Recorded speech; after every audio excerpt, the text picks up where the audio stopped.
Welcome to Raji Murali vlogs channel. நம்ம இந்த பதிவில் பார்க்க போகிறோம் ஸ்ரீ கந்த புராணம். இதில் அடுத்த பகுதி 97வது பகுதியில் பகுதி 2வது அடிமுடி காணா இறைவன். அதை பற்றி சொல்ல போகிறேன். இதுக்கு முன்னாடி 96 பதிவுகள் போட்டிருக்கேன். பார்க்காதவங்க நம்ம பிளேலிஸ்ட்டில் முதல்ல இருந்து பாருங்கள், மற்ற பதிவுகளையும் பாருங்கள். அடிமுடி காணா இறைவன். இறைவன் அனுகிரகம் செய்து மறைந்த பின்னர் நான்முகன் தக்ஷனிடம் வந்தார். மகனே, உன்னுடைய முறையற்ற நடத்தையின் காரணமாக நேர்ந்த துன்பங்களை நினைத்துப்பார். உன்னுடைய உயர்ந்த கௌரவமும் செல்வங்களும் அழிந்து போயின. உன்னை சேர்ந்த தேவர்களும் துன்பத்திற்கு ஆளானார்கள். அதிகாரத்தின் மயக்கத்தில் நீ உனக்கு வாழ்வளித்த சிவபெருமானை மறந்துவிட்டாய். இறைவனாக விளங்கும் அவரை உன் மருமகன் என்ற முறையில் கொண்டு அவரை அவமதிக்க துணிந்தாய். எம்பெருமான் திருவருளால் உனக்கு வந்த துன்பங்கள் நீங்கின. உன்னை மட்டும் குறை கூறுவதாக நினைக்காதே. அதிகார மயக்கம் என்பது எல்லோருக்கும் உண்டு. நானும் மாதவனும் கூட விலக்கு அல்ல. இனியாவது நீ இறைவன் திருவடிகளை அன்புடன் பூஜித்து என்றென்றும் அவருடைய திருவருளை பெற்று வருவாயாக என்று சொன்னார். அப்போது தக்ஷன் அவரை வணங்கி, தந்தையே, நான் நற்கதி அடையும் மார்க்கத்தையே கூறினீர்கள். இந்த அதிகார மயக்கம் உங்களுக்கும் ஒரு காலத்தில் இருந்தது என்று குறிப்பிட்டீர்கள். அதை விபரமாக கூற வேண்டும் என்று கேட்டான். பிரம்மன் அதை சொல்லலானார்.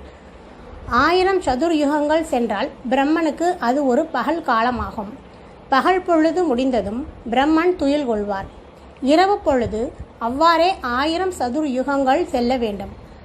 பிரம்மனுடைய இரவு நேரத்தில் சகல லோகங்களும் அவற்றில் உள்ள உயிர்களோடு அழிந்து போகும்.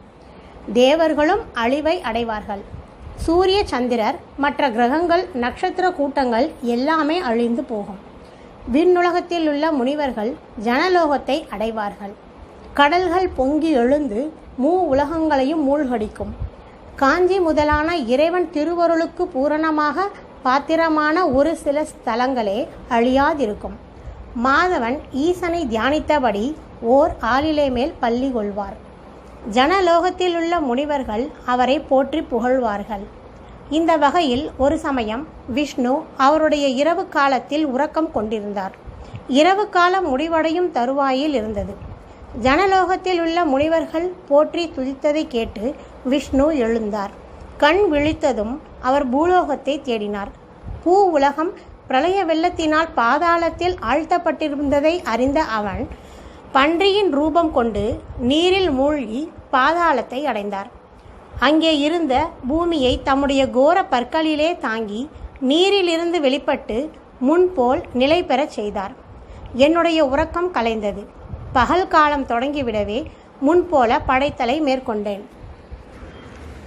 பாதாளத்திலே அழுத்தி கிடந்த பூமியை மீட்டு வந்து நிலை பெறச் செய்ததால் விஷ்ணுவுக்கு ஆணவம் உண்டாகிவிட்டது. தமக்கு எஞ்சியவர் எவரும் இல்லை என்ற எண்ணத்தோடு பால் கடலில் பள்ளி கொண்டிருந்தார். சகல புவனங்களையும் ஜீவராசிகளுடன் படைத்ததால் அகந்தை வசப்பட்டேன். நான் உறங்கும்போது சகல உயிர்களும் அழிந்து கண் விழித்ததும் முன்போல் என்னால் படைக்கப்படுவதால் அனைத்தையும் தோற்றுவிக்கும் எனக்கு நிகர் யாருமில்லை என்று நினைத்தேன். பார்க்கடலிலே பள்ளி கொண்டிருந்த மாதவனை நீ யார் என்று கேட்டேன். பரந்தாமன் மெல்லச் சிரித்து, மகனே, நான் உன் தந்தை, என்னை தெரியவில்லையா என்று கேட்டார்.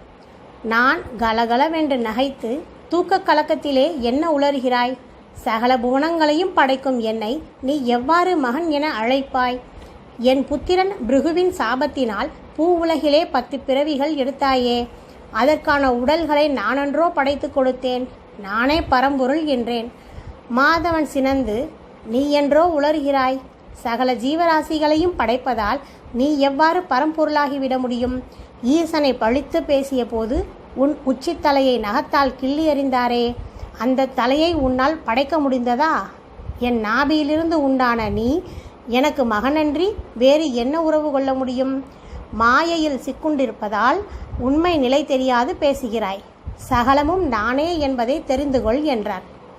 நான் அந்த கூற்றை மறுக்க எங்கள் இருவருக்கும் இடையே வாக்குவாதம் பலமடைந்து சண்டை உண்டாகிவிட்டது. பயங்கரமான அஸ்திரங்களால் ஒருவரை ஒருவர் தாக்கிக் கொண்டோம். அவர்கள் செய்த யுத்தத்தின் கடுமையால் சகல லோகங்களும் நடுங்கின. உயிர்கள் தவித்தன. அப்போது சிவபெருமான் திருவருளால் நாரதன் என்னுடைய முகத்திலிருந்து தோன்றி, ஏன் வீணாக சண்டையிட்டுக் கொள்கிறீர்கள்? உங்களில் யாருமே பரம்பொருள் இல்லை. உங்களை தோற்றுவித்து பணிகளையும் தந்து சிவபெருமானே பரம்பொருள் ஆவார். உண்மையை இப்போதாவது உணர்ந்து சண்டையை நிறுத்துங்கள் என்று சொன்னார். நாரதருடைய அறிவுரையை காதிலே வாங்கி கொள்ளாது 1000 ஆண்டுகள் போரிட்டோம். அதனால் உலகெங்கும் துன்பங்கள் விளைந்தன. சகல ஜீவராசிகளையும் காத்து ரட்சிக்க இறைவன் எங்களுக்கிடையே கண்ணை பறிக்கும் ஜோதியாக தோன்றினார். அன்று மாசி மாதம் அமரபக்ஷத்து சதுர்த்தசி நாள் நள்ளிரவு நேரம். மிகுந்த உஷ்ணத்தோடு எங்களுக்கிடையே ஜோதி ஸ்வரூபம் ஒன்று தோன்றி இருப்பதைக் கண்டு ஆச்சரியப்பட்டு மாதவனும் நானும் சண்டை செய்வதை விட்டு அதை சுற்றி சுற்றி வந்தோம். உங்கள் இருவரில் வலிமையுடையவர் யார் என்பதை சிவபெருமானே காண்பார். இந்த ஜோதி ஸ்வரூபத்தின் அடியையும் நுனியையும் நீங்கள் காண்பீராக என்று அசரீரி ஒன்று எழுந்தது. அந்த வார்த்தையை நாங்கள் ஏற்றுக்கொண்டோம். யார் வெற்றி பெறுகின்றாரோ அவரே உயர்ந்தவர் என்று கொள்வது என மாதவனும் நானும் முடிவு செய்தோம். முடியை காணப்போவதாக அன்னப்பறவையின் உருவம் கொண்டு மேலே பறந்து சென்றேன். விஷ்ணு பன்றியின் உருவம் கொண்டு பூமியை தோண்டி கீழே உள்ள லோகங்களுக்கு சென்றார். போக போக அவர் சோர்வடைய தொடங்கினார். அவருடைய சக்தி குறைந்தது. எத்தனையோ ஆண்டுகள் ஓடிவிட்டன. ஜோதி ஸ்வரூபத்தின் அடிப்பாகத்தை காண முடியவில்லை. அவருடைய அகந்தை மறைந்தது.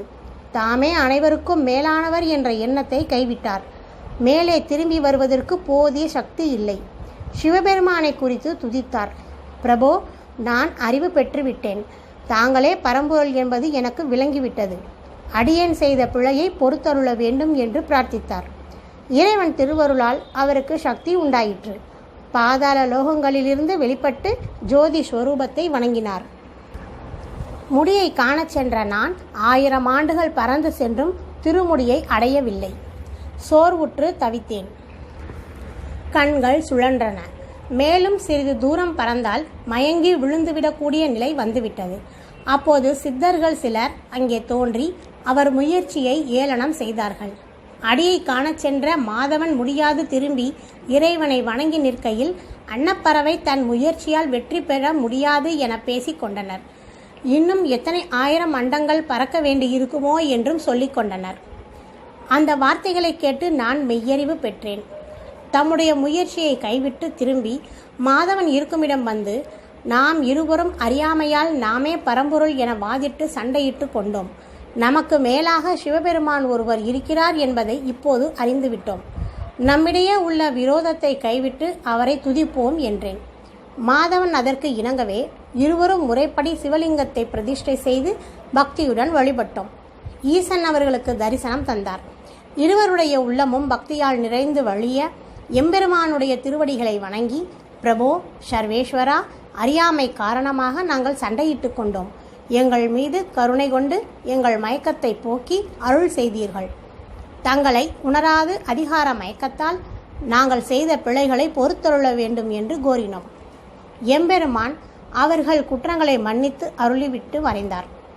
இறைவன் மறைந்ததும் நானும் விஷ்ணுவும் அடிமுடி காண முடியாது நின்ற ஜோதியை நோக்கி துதித்தோம்.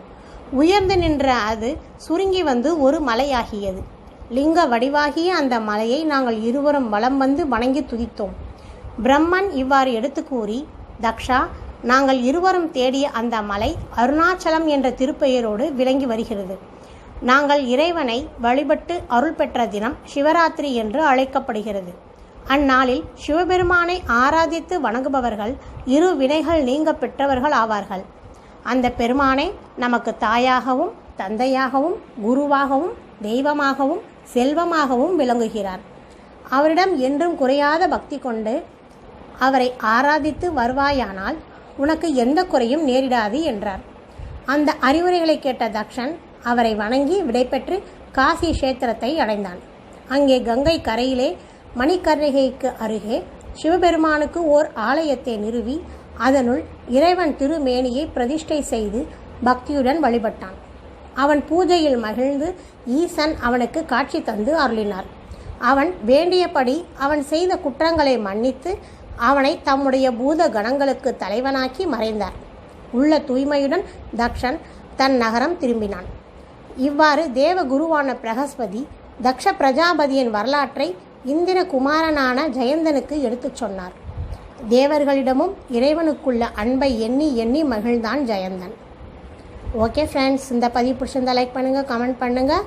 அடுத்தது 98வது தலைப்பு முருகப்பெருமானுக்கு உகந்த விரதங்கள். அதை பற்றி அடுத்த பதிவில் பார்ப்போம். Thank you friends.